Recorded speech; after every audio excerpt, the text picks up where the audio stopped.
This time I'm building terminology, physical termite management system. So a physical termite management system as opposed to a chemical termite management system.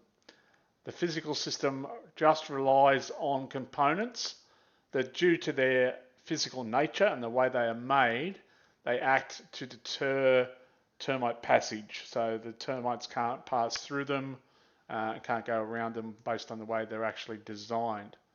A physical termite system does not rely on any insecticides or repellent chemicals.